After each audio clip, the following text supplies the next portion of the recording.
Hello everyone and welcome to the YouTube channel of ICSE StudyMate. This is your friend and your host Kshiteej Kabra. And today I am here with a very special and a brilliant person of our team itself, Mr. Iyer, a topper with a complete score of 100 marks in computers, history, Hindi and science. We thank you Parmeshwar for attending our interview today and helping the grade 10 students. Oh, my pleasure. Right. So directly beginning with the questions, we all know that this year due to the COVID-19 pandemic, students were unable to attend schools and they started their online education, which they were not accustomed to. Since we know that we have 1 year remaining for grade 10 examinations, what would be your starting tips or your starting strategy to the grade 10 aspirants? Okay, so it is to any exam that you're going to attempt now or in the future, there are two parts to it. It's accuracy and speed. So at this point of time, you do not have the quantum of workload or the syllabus, the quantum of syllabus that you have left is or that you're supposed to study for an exam is too much. So at this point of time, you should not be concentrating on accuracy, but rather on speed. I would suggest practicing on speed. So, my personally, what I did 1 month before my exam was that I collected papers, pre-board papers, model question papers from other schools, my friends, and everybody, and in real time. So, set a timer on your phone. Honestly, in real time, write an exam paper, any subject, maybe any subject. So you would be focusing more on subjects like maths, which require a lot of speed, less time, less number of papers, or time on geography or maybe English language. Actually, in English language also you need speed, but that doesn't develop a lot over a short period of time. So maths or physics, you would require a lot of speed. These kind of subjects, I would tell you that in this 1 month, collect a lot of sample papers, good papers. So there are some schools, some publishers known for their very good, innovative papers, which are almost real ICSE like. Pick them up, solve them, and improve your speed. As for accuracy, if you're extremely not confident, because you would have just finished your pre-boards, and pre-boards tend to be demotivating in many cases. And hence, if you're not very sure of your accuracy, I would suggest that you take out the syllabus book or a copy of the syllabus. If the syllabus book says powers of the president or say financial powers of the president, search a textbook for financial powers, learn exactly 4 points, because you should analyze the paper in a way such that you know the maximum number of marks that could be allotted to a particular question would be maximum 3 or 4 marks, right? Okay. 3 marks, 3 points, 3 good points. So remember to learn the keyword. Take out your syllabus, go line to line. If it says financial powers, learn only financial powers. Don't go to executive powers if it is not there. Okay. So stick to the syllabus in this 1 month time and learn very selectively. Learn what can be asked more frequently, right? So, for example, in languages, you would have it wouldn't be particularly applicable to this year, but I will just take it out. This will actually apply to English. So usually what ICSE does is that if three chapters have been asked in literature the previous year, they do not ask it generally in this year. So at this point, do not go and sit and study those 3 chapters, right? Skip those 3 chapters, learn the rest of the chapters, right? So that choose selectively, study smartly, and improve on speed in this one. Okay, so I think accuracy, speed, and smart study could be the 3 main pillars. Okay, then moving forward, since we have only 1 month remaining, would it be very vital or necessary for the students to attend tuitions along with self-study? Because there are several tuitions which have been conducted online for the students in some or the other way. So is it compulsory or mandatory? It is very subjective subjective, right? So it depends on what your tuition teacher is doing, right? If your tuition teacher is in the mode of exam preparation or increasing your exam temperament, he's giving you papers, trying to solve them, asking you questions or doubt solving and such in such a mood, it is very important that you spend at least an hour or let's say 4 hours a week. I'll just put it in terms of weeks. So 4 hours a week, just spend it there. The thing is, what a tuition serves, what purpose it serves more is a group of people. So you get to know more ideas. So, for example, the tuition teacher may ask some person a question, or some person might ask as the tuition teacher a question. You might not, and you might have not known that concept till now. And so there are certain instances that develop which will give you, more knowledge. So you shouldn't be going too much into it. So if your tuition teacher is actually going through revision or teaching you new stuff, do not go. I would say that do not go to your tuition. Rather, what you do is, so if you're solving papers, as I said in the previous answer, so if you are solving papers, you solve the papers in real time, give it to your tuition teacher and ask them to correct it as they would correct a real paper. Right. So you will also get into the exam template, so you can gauge yourself. So at this point, you should actually make use of your tuition teacher's correcting skills. Okay. Moving ahead, in the next 1 month, how important are reference books, and are these to be referred quite frequently? Reference books, right? I would say no, actually. So again, as I stated before, it's not actually the time to study extra, right? It's more of the time to revise and develop speed, right? So it's basically simple that the ICSE, whatever textbooks you get, like it can be Selena, it could be Morningstar, whatever kind of textbooks that you have, those are more than enough. The reference books are not actually required. Reference books, the only purpose that reference books would actually serve now would be extra questions, extra practice. But if you're trying to approach reference books for studying more, I don't think it's a wise decision, because your textbook is actually more than enough. In fact, the textbook has more content than what is actually required. So you should stick to refer the textbook with the syllabus in mind, is what I would say. And when it comes to subjects like geography, wherein studying the topographical maps, or section A for computers, should the students give one side to the reference books as well for these objective questions? Objective questions.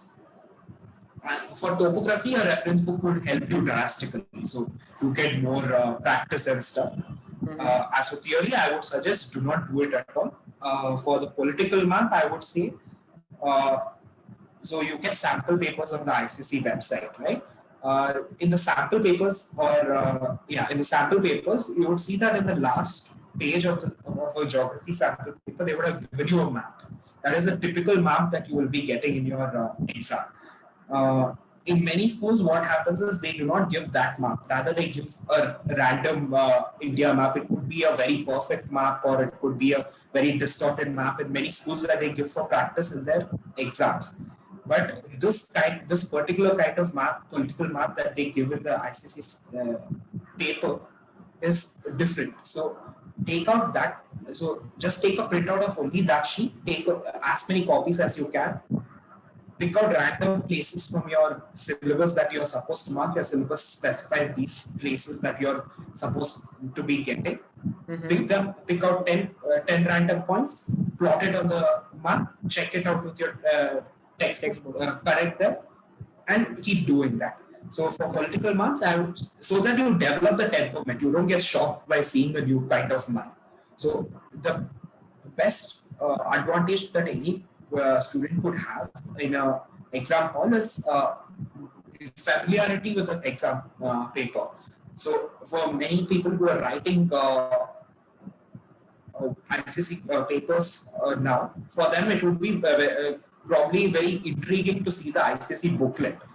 the answer booklet that ICC provides in the main exam is somewhat very fascinating. They would start playing around with it, or it is not a typical paper that you would be getting. So, in such a case, ask your school if your school might have conducted in the previous years. Your school might have conducted or would have been a center for the ICC exam. So they would actually be having, if your school was a center, they would actually be having those answer booklets with them. So if you want to develop that temperament, get used to it, ask them for a copy of such a booklet, they would gladly give you. It's just a matter that you have to ask it.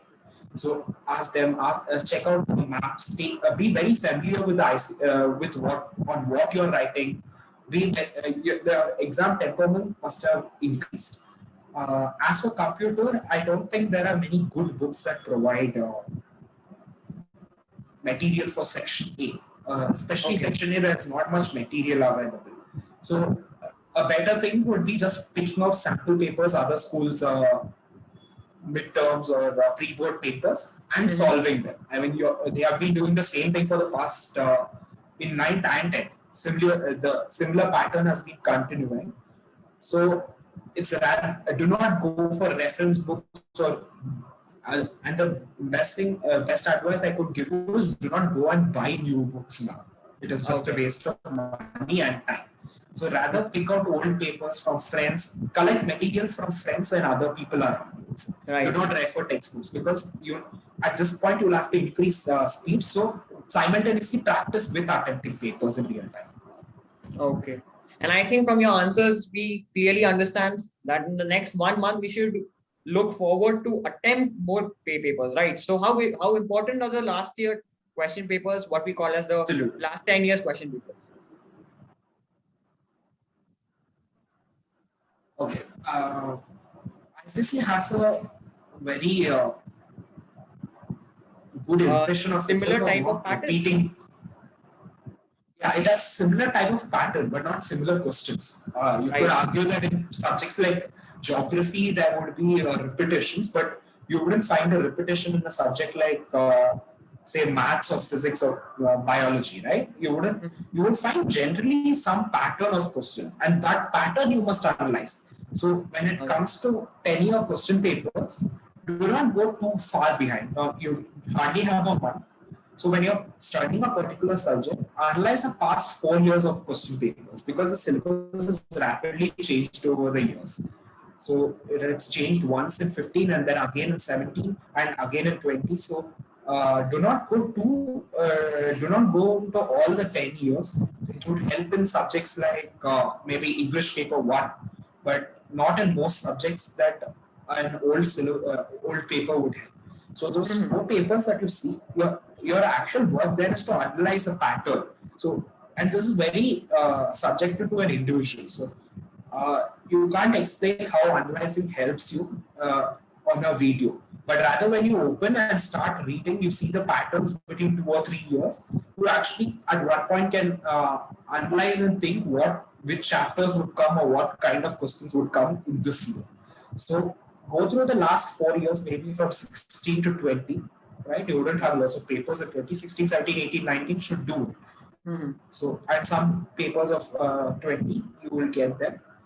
And just see those papers, see the patterns. You will get familiar with the ICSE kind of question papers. And then take model papers and practice. Do not sit and solve old papers. Old papers are for analyzing. Okay. More importantly, you should take that. There is something called analysis of pupil performance on the ICSE website. So the previous year papers, they publish the examiner's remarks and such stuff on the ICSE CISE.org. So they publish it in a section called analysis of pupil performance. Pick out 2 years, 2 years worth question papers. Check out how they are answering, what kind of answering they require. So many students make a mistake of actually writing lengthy answers, whereas ICSE doesn't demand such things. Even in English or subjects like history, they only ask you for point-to-point answers, but students waste a lot of time. I've seen it among my friends. So they waste a lot of time on writing extended answers, which are actually not required. So what ICSE actually checks for is keywords. So it looks for key phrases. So if I ask you for Newton's second law of motion, you could write it in 100 ways. But the Right.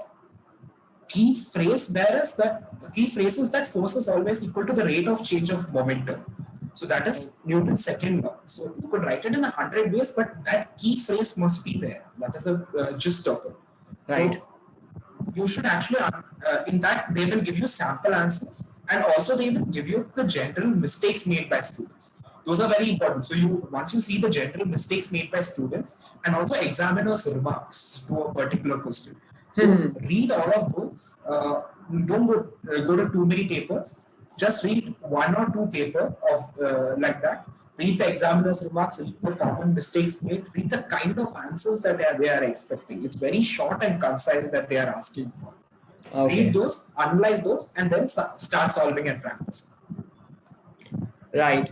And according to our smart study plan, the next 1 month, is it required to focus on some particular subjects, or like, are there any particular subjects which require more attention for the students in general?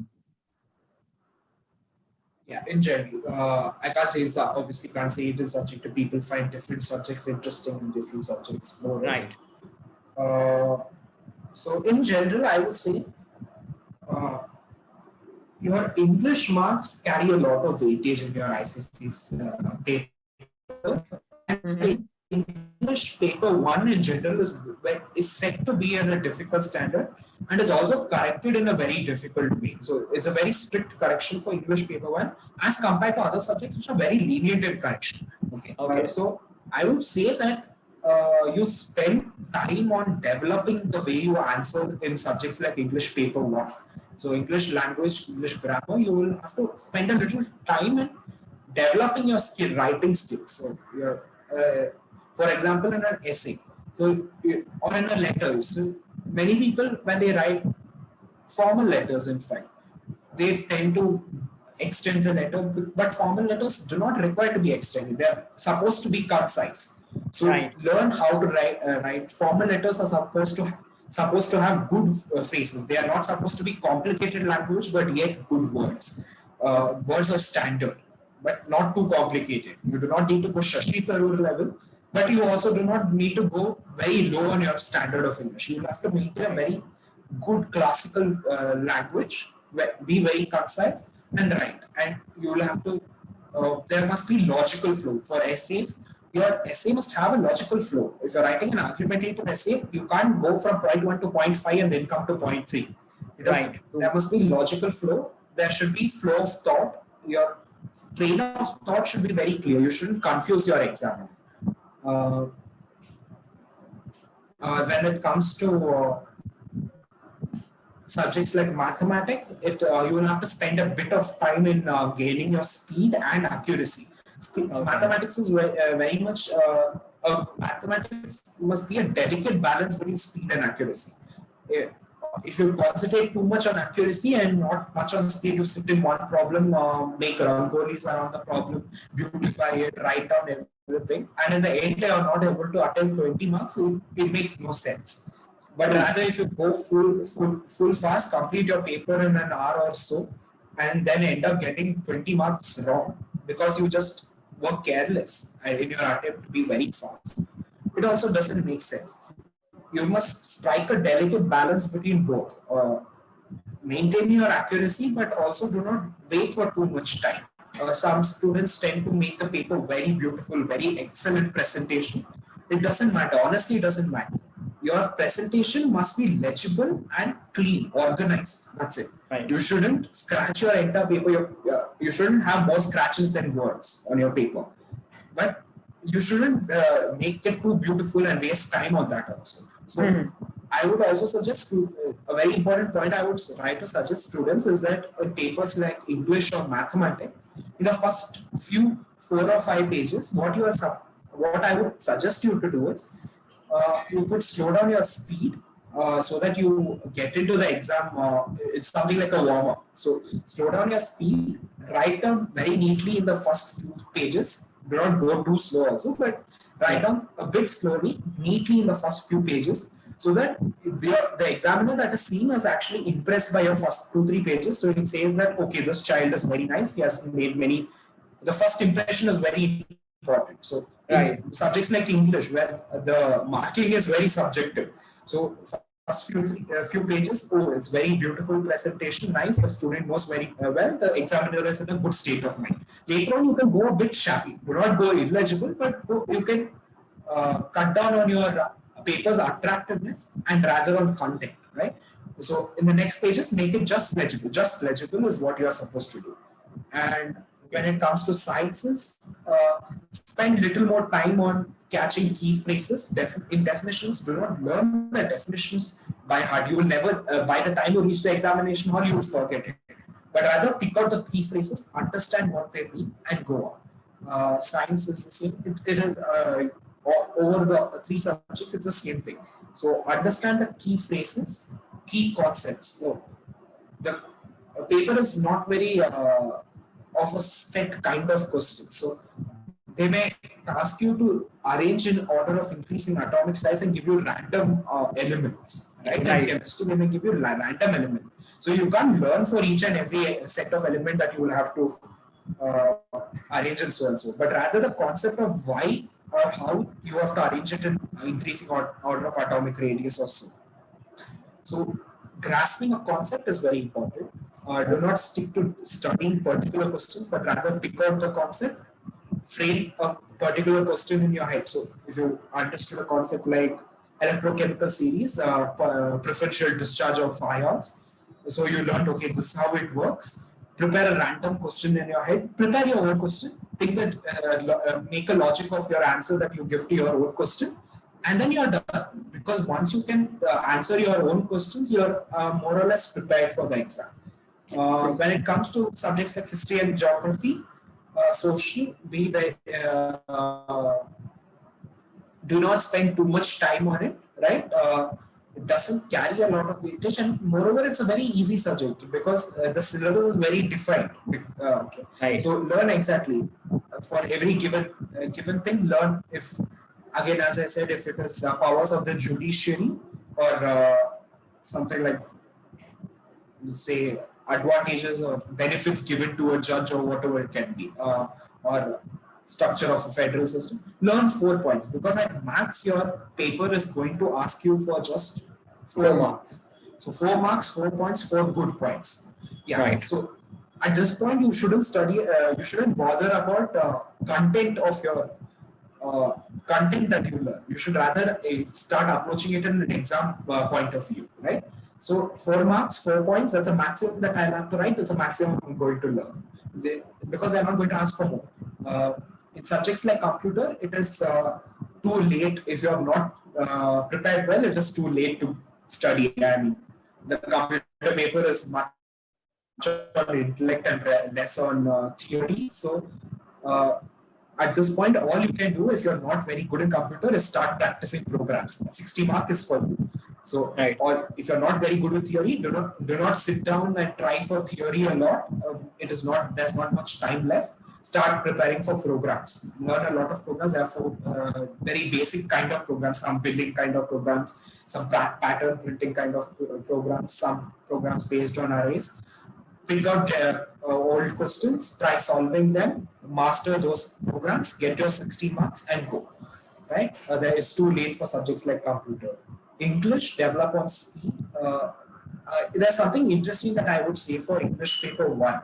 So what I used to do was, you get in this model question papers or textbook or any kind of reference book, you would find comprehensions, right? This is actually one of the kind of questions that you're given a passage and you're supposed to attempt the passage. Right. Yeah. So what I used to do is, even if I had no time, just one day or so before my English paper 1 exam, what I did was I went through many books, passages. So the passages that they give, I randomly read those passages and left it there. So what happens is, if you're lucky enough, there will be one question in an essay that says, write a story starting with something like this. So once you've gone through a lot of lot of passages which are concise stories. In usual cases, they're very concise stories with a good standard, nice way of starting and nice conclusion to it. So once you have a lot of stories in your head, so if they have given saying write a story that started with it was a very it was a cold dark night. I would say it was a very cold dark night. Steve's mother called him up and said, Steve, it is too late. And then continue it into a story that Steve's mother says that the brother he had been very rude to till now had died of cancer and didn't tell him. And you could go, it could just be a wonderful story that could pop up. So what I would suggest students to do is do smart work like this. Learn such just read such stories, then just rephrase them, right? So this makes your work very easy. You don't need to sit there and think. This speeds things up. English paper 1, I could suggest this. As for prepositions or this thing, these come through practice. You would have enough practice over these 2 years. So more questions maybe you could practice. English literature, I would say, at this point, you can't sit down and study all the, for example, you couldn't sit down and study the entire Merchant of Venice point to point now. Rather, pick out questions. So when you see a new question, you would actually get to know some or the other part through by answering it, right? So learn by answering questions. So pick out old previous year questions maybe for Merchant of Venice. I'm just saying it could apply to short stories or poems also. Excuse me. So pick out questions from sample question papers, workbook, other stuff. Learn, if you're not very thorough, learn through questions. So in this way, what you're doing is you're also learning how to answer questions and also learning the actual passage or the actual story. Exactly. So by answering the question, you also learn it, learn some or the other part of the story. So do not go and sit and start learning Merchant of Venice A to Z, but rather attempt question, learn the chapter in the reverse order, right? For languages such as Hindi, it is the same. Your grammar part is same as your EP1. It's the same things that I could say. You will also get comprehensions for unseen passages for Hindi. Take them, read them, write your stories there. And the same as EP2 applies for the theory part, right? So if there are some chapters that have been asked in the previous year, they are not likely to be asked in this year. So if a chapter has been asked in the year 2016, it's more likely that they will ask that more than the question that has been asked in 2019, right? So if let's say Badhegar Ki Beti has been asked in 2016, they would be asking. They would probably be asking more questions, a question based on Badhegar Ki Beti, than Baat Atani Ki, which was asked in 2019. Let's just see. Yeah, so of course, chapter asked in 16 would have preferential order than over chapter asked in 19. So if we're trying to revise from the priority wise, make out priorities like this. These are things that you will understand when you're analyzing papers. Any such subject that is left? Maths. I think we covered all of them. Yeah, I think. Yeah, that's basically a major chunk of it. Right. Smart studies, the maths. So to sum up, we began with speed, then we continued with accuracy, and last but not the least, smart study would gain sufficient marks for a grade 10 students to be happy in life. Exactly. Right. And would like to ask something about your personal experience about the ICSE StudyMate. Since you were yourself a student of ICSE StudyMate, how was your experience? It was a wonderful experience, right? That was something that drove me to join ICSE StudyMate, or the kind of content that was produced, right? ICSE StudyMate gave good content on their website. They were also very cordial to answering doubts on their Instagram IDs. So if to any student in 10th standard, it's a very tense time because you have society telling you it's the most important exam of your life, your own personal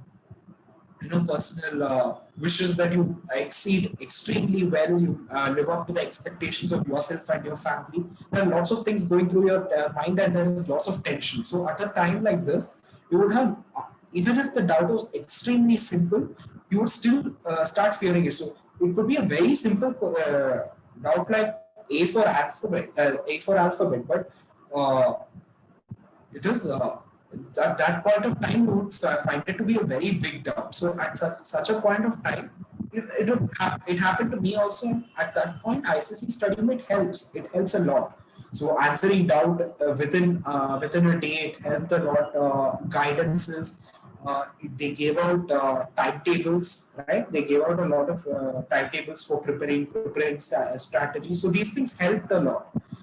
Good people, experienced people in ICSE study mate helped me a lot in my 10th standard to clarify doubts for me to prepare and a lot of moral support. I think ICSE study mate did that a lot. And at the end, I just have one single question, which every grade 10 student sometime or the other have in his or her mind. How important is this grade 10 marks? And when we are in a tense situation, how should we just cool down ourselves? What would be your simple steps to, if we are studying continuously, so what should we do by taking a break or something like that for reducing our pressure? Okay, so what I used to do in the last few months, this was very particular to the last few months. I have not continued it after that, nor have I done it a lot before that. I used to maintain a strict policy of waking up genuinely early. So maybe 5 o'clock or 5:30, sometimes 6 if I was too tired, and sleeping very early just in that last 1 or 2 months. What I used to do was sleep quite early. 9:30 at max 10 before exams, I used to do that. So this actually helps you a lot to calm down your mind. Good sleep is much important to reduce stress, right? That is extremely important. So I would suggest that you do that early to bed and early to rise situation. We don't go overboard, start waking up at 4 o'clock. These things do not work over a long period of time. Be reasonable in your capacities. 5:30, wake up at 5:30. And what I used to do was I used to take regular breaks. So if I got extreme, one thing that I was saying before that is that when I sit down to study, I only study. So I know that studying for an extended period of time is actually very difficult personally. So it's very difficult to sit down for a long time and study, especially if it's a very boring subject. Some subjects are genuinely dry. So it is difficult to study for a long time. So when you're sitting to study, dedicate it to only studying. So if you're sitting for an hour, that 1 hour, dedicate it to your study. So do not go 5 minutes into study, pick out your phone, switch to WhatsApp study. Don't do that. So if you're studying, that 1 hour, dedicate it to study, and after that, go to your phone. It is not a sin. Do not do two things simultaneously. It doesn't work out. So dedicate the time that you're, even if it is 1 hour in a day, dedicate that 1 hour only to study. If it is 2 hours, dedicate those 2 hours. Then what I used to do is split my study time. So when it came to the end of the year, my school had actually continued quite, I think we only got 15 days off. But when it came towards the end, what I did was I preferred taking out holidays because it made more sense than going to school, the time wasted in travel, etc. I sat down in my own house, in my room, and split my study. Maybe I study about 4 hours a day. At max, I go study only 4 or 5 hours a day. I split that over the day. So maybe 1 hour in the morning, 1 hour just before lunch, 1 hour in the afternoon, 3 to 4, maybe 1 hour just before bed. And it used to be like that. And in the between, so once it was somewhere around 5 o'clock or so, what I used to do is I used to either go for a walk in the terrace, right? I used to go for a nice walk in the terrace, completely isolate myself from the entire system, and completely isolate yourself from the universe. I used to not even listen to songs at that point of time. Just isolate myself to my own thoughts, nothing else. It was just pure solitude. So complete solitude. Do not do anything at that point. Just simply walk. Maybe observe a few birds if you like that. Just do nothing. Nothing is just stay in open air. Or if I was too frustrated, what I used to do was I used to just go for a walk outside. Do not go on vehicles. So bicycle would do sense, but do not go on motor vehicles. Life in fast paces can actually disturb you a lot. So walk or maybe cycle I used to go out, maybe have a chaat or maybe some other street food that I used to like. I mean, I used to not do it too frequently to avoid getting sick, but I used to isolate myself from the rest of society and my studies for some time, maybe an hour in a day, maybe once in a week, go out and have something. So these things rejoice your mind. Right. So very simple things. Keep yourself away from most of. Just take regular breaks. Do not overestimate yourself. Do not say, today I am going to study. Sit for 7 hours and today continuously finish this entire chapter. It's not going to happen. Genuinely, it's not going to happen. 10 minutes into it, you will start getting demotivated. Pick up your phone. Rest of the day, done. It's wasted for sure.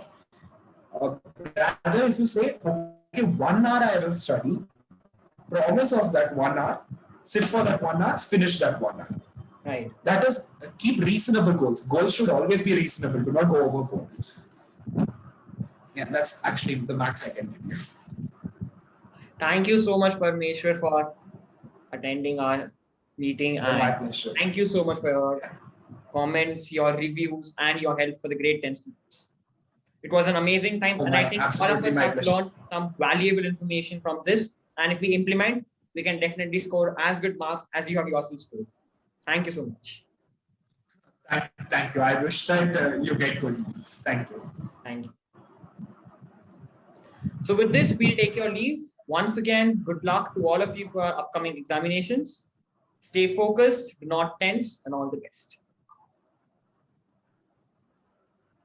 All the best, guys.